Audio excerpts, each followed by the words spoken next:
and skill is one of the greatest misunderstood concepts for people who are trying to excel, who have dreams, that want to do things. Talent you have naturally. Skill is only developed by hours and hours and hours of beating on your craft. I've never really viewed myself as particularly talented. Where I excel is ridiculous, sickening work ethic. You prepare, you do everything the right way, you do everything you're supposed to do, and then you go in and you lose in the first round to somebody who was just better prepared than you were, or they were just better than you were, or you just messed up. It's supposed to hurt. That sting is what propels you to do better next time. That's what propels you to grow. We don't grow doing the comfortable thing all the time. Well, you never lose. No, you gotta lose. You're supposed to lose. We grow at the edge of our current capabilities.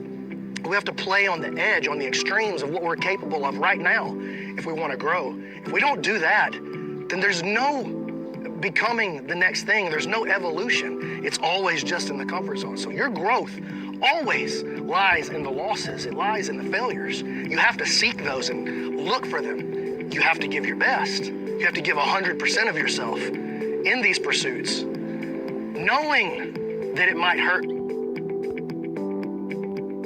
They come in, they're afraid to lose this game of death, because really that's why jiu-jitsu is so fascinating and such a beautiful thing, because really it applies to life on the streets, saving your family, protecting your children, protecting your wife protecting your children, and back and forth, your children knowing jiu-jitsu and protecting their father and son. You know, a whole family where everyone does jiu-jitsu, that's, you know, that increases your chances of survival. It's a great way to exercise. It's a great discipline. Yeah. It's great for your body. It's great for your mind. Like, after we leave jiu-jitsu class, tell me, when are we more like loose, relaxed, and silly? It's gonna take time. Oh, you don't have it on day one? I'm not. It must be so hard to not be perfect right at the beginning. My son asked me, "Hey, Dad, is there really such a thing as superpowers?" And I'm like, jiu-jitsu. It's challenging to your physical body for sure, but more so than that, it's challenging to your mind. It's challenging to your thoughts about yourself, you know, about what you're capable of and what you're not capable of, and, you know, where you stand in the physical hierarchy of the people around you, and all that stuff is challenging. And man, most people don't want to be challenged, just to be honest with you. Most people are very normal. They're very average, and they're happy being average. Or they think they're happy being average. A lot of times I think you just don't know that there's something better out there. But yeah, I think people don't want to be challenged because they're afraid that they'll have to become uncomfortable. There's this conquistador. He brings his people over on his boats. They land on the shores of the Aztec army. And as they storm the beaches, they're met by this giant army coming down to engage them in combat. This is a problem. And when the people see the size of the army, when the conquistador soldiers see the size of the army, they start to turn, like their spirit begins to turn. And Cortez looks back to the ships and he says, "Burn the boats." And they light the boats on fire. And he looks to the people and he says, "We either win or we die. Those are the choices." There are times in your life, whether it's for your martial arts pursuit, or whether it's for your job, or whether it's asking this girl to marry you, or whatever, there are times when it's time to burn the boats. It's time to go all in. It's either we go or we die. You know what I'm saying? The first step before anybody else in the world believes it is you have to believe it. There's no reason to have a plan B because it distracts from plan A. Jiu-jitsu is not just a cool martial art to do. It's not just about self-defense for me.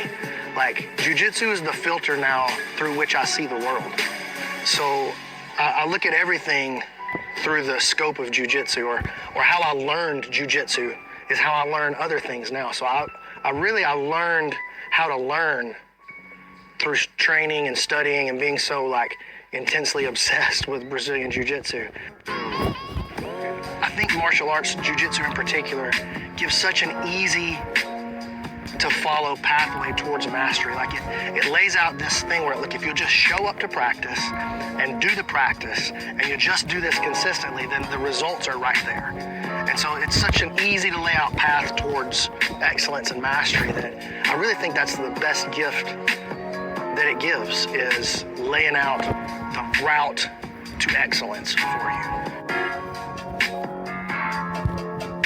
It's an art that anybody can do. Children, old ladies, they all do it. It's really, really easy. I'm not trying to sell it to obviously I want to make money, but it's the truth. The truth is anybody can learn it. All you have to do is just show up to your local jiu-jitsu school and just watch. Just go and just watch for a couple times. It's free. You don't have to commit to it. Just tell the guy you want to watch, and you watch and you realize, oh my God, I had it all wrong.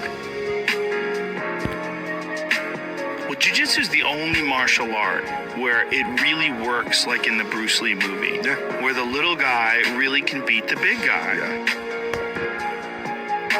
So you're going to watch this from wherever you're at. I want you to try Brazilian Jiu-Jitsu. I want you to get involved with it. It's hard, but that's exactly why I want you to do it, because it is hard. That's the reason that you need to start putting some attention into it. And it's going to be one of the best decisions that you ever made for yourself. And if you listen to this and you do get started, a couple of years from now, I want you to remember, and I want you to send me a message and be like, thank you. Because you will thank me.